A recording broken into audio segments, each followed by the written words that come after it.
He wasn't breaking any rules. He wasn't causing any trouble. He was simply enjoying a quiet afternoon in the neighborhood he called home. But sometimes, for a black man in America, even peace becomes dangerous. Out of nowhere, a group of men appeared, wearing badges that didn't quite look official, carrying clipboards like they were on a mission. They called themselves the neighborhood's HOA police. To them, his very presence was the problem. His skin was the problem. What started as a simple walk turned into a confrontation filled with threats, intimidation, and fear. They claimed they had the power to remove him, to arrest him, to strip away his dignity in front of everyone watching. It was supposed to end with humiliation. It was supposed to remind him, and everyone who looked like him, that he didn't belong. But what those men didn't know was that their target wasn't just any man. He wasn't powerless. He wasn't who they thought he was. And the truth about his identity would flip the entire situation upside down, exposing not only their lies but also the very ugliness of racism hiding in plain sight. So what happens when those who abuse power pick the wrong victim? This is that story. His name was Marcus. To most people, he looked like just another neighbor, someone who waved when walking his dog, someone who cut his grass every Saturday morning, someone who lived a life that should have been ordinary. He was disciplined, private, and careful with his routines. Neighbors saw him as quiet but respectable, the kind of man who stayed out of trouble. What they didn't know was that Marcus carried more responsibility on his shoulders than anyone could guess. Behind the closed doors of his modest suburban home, he lived a life of secrecy, not out of shame, but out of duty. His work demanded it. His training required it. And though he blended into his surroundings, Marcus wasn't just another face in the neighborhood. On that day, he wasn't rushing to meet a deadline or racing off to an emergency. He was simply enjoying his weekend, savoring a rare chance to breathe. To him, it was a calm afternoon, a chance to feel normal, but normal wouldn't last.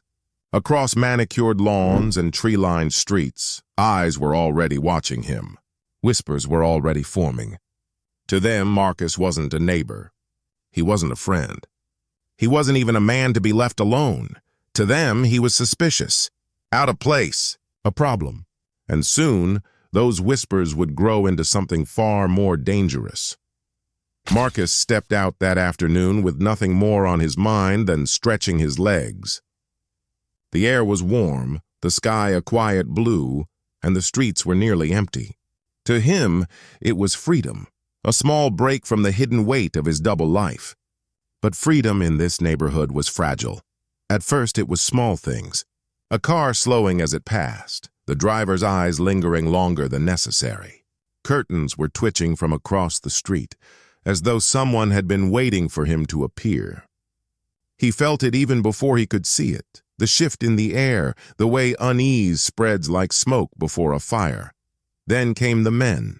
3 of them, walking in formation, clipboards in hand. Their shirts bore patches stitched to look official, but not quite.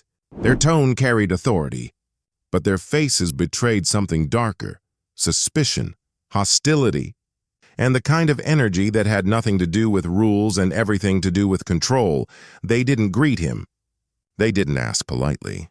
Instead, they surrounded him, announcing themselves as the HOA police, claiming they were there to enforce neighborhood standards. Standards. A word that sounded neat and proper. But in their mouths, it was a weapon. They circled him, questioning why he was there, what he was doing, and whether he truly belonged. Each accusation sharpened with unspoken meaning. He knew it. They knew it. This wasn't about property values. This wasn't about lawns or noise or community safety. This was about him, his skin, his presence, his existence in a space they didn't think he deserved. Marcus tried to stay calm. Years of discipline told him to measure every breath, to show no cracks, and to let silence work in his favor. But silence didn't protect him. One man pulled out his phone, threatening to call in backup. Another reached for a pair of cheap handcuffs hanging from his belt like a trophy. They spoke as though he were already guilty, already condemned, already marked for removal. Neighbors began to gather. Some peeked from their porches. Others stood at a distance, watching but saying nothing. Their silence stung more than the accusations. It was the silence of complicity, the kind that let injustice root itself deep into the ground. Marcus's heart pounded, not from fear for himself. He'd faced worse in his line of work, but from the sheer audacity of it. The men had no real authority, no legal standing, and yet their confidence grew with every second. Fueled by the belief that their whiteness was enough to command obedience. They demanded he show ID. They demanded he prove he lived there. They demanded he kneel on the curb until real officers arrived. Each word dripped with humiliation, designed not to enforce order but to strip away dignity. And still, Marcus said nothing. He held his ground, letting their own aggression expose the truth. But the crowd grew restless. Phones were out, recording. Some whispered about calling the actual police. The men, sensing their control slipping, grew louder and more aggressive, desperate to assert dominance before someone challenged them. Then came the breaking point. One of them lunged forward, snapping the cuffs in the air, declaring Marcus under citizen's arrest. The words hit like a spark on dry grass. Gasps erupted from the crowd. A child cried out. For a moment, time slowed, the weight of history pressing down on a single instant, and just as the cuffs came within inches of his wrists, Marcus finally moved. Not in panic, not in fear, but with a calm, deliberate authority that froze everyone around him. Because what no one knew, what those men were about to learn, was that Marcus was not the victim they imagined. He was something else entirely. The cuffs clinked in the sunlight, inches from Marcus's wrists. The man holding them barked orders with a trembling authority, feeding off the tension of the moment. "On your knees, now!" he shouted, his voice cracking under the weight of his own arrogance. The crowd leaned in. Phones rose higher. The air was electric with fear, outrage, and disbelief. Some muttered that this had gone too far. Others stayed silent, unwilling to break the invisible line that separated complicity from courage. Marcus didn't move. He stood tall, shoulders squared, gaze locked on the man who thought he had all the power. Inside, a storm raged, not of panic but of clarity. He had been trained for moments like this. He knew the danger, the razor-thin line between survival and tragedy. One wrong move and he would be another headline. One wrong move, and the men who claimed to protect the neighborhood would claim victory. The cuffs clattered again, shaking in impatient hands. Another man stepped closer, jabbing a finger into Marcus's chest. "You don't belong here!" he spat, his words slicing through the air like knives. The crowd gasped. Children clutched their parents' legs. It was no longer about rules or regulations. It was raw, unfiltered hatred dressed up as authority. And then, it happened. The man lunged forward, grabbing Marcus's arm, yanking hard as if to drag him down.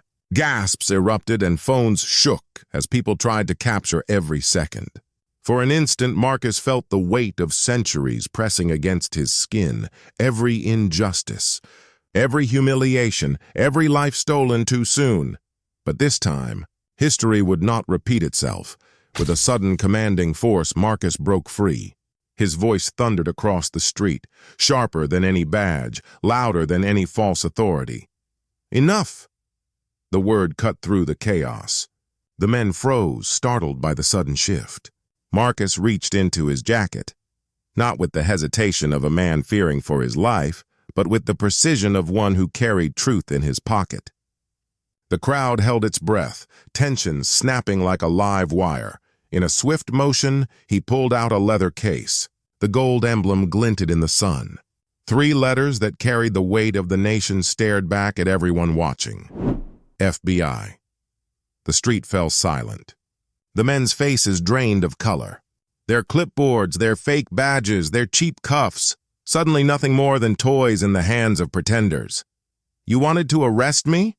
Marcus said, his voice steady, calm, but laced with steel.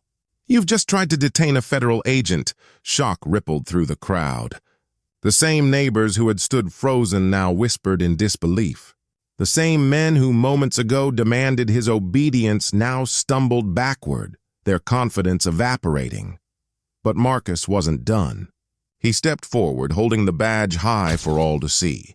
"This isn't just about me," he said, his eyes burning into the men who thought they had power.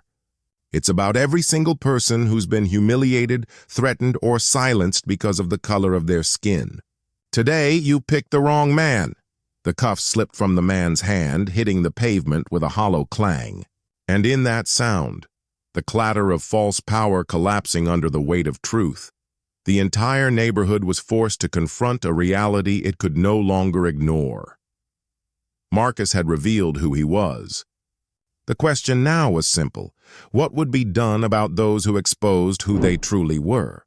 The men who once stood tall, puffed up with counterfeit power, now shrank under the weight of truth. Their voices, so loud just moments ago, dissolved into stammers and excuses. Some slipped away into their homes, hoping the walls would shield them from the shame they'd invited on themselves. Others stood frozen, caught in the spotlight of accountability. Marcus didn't chase them.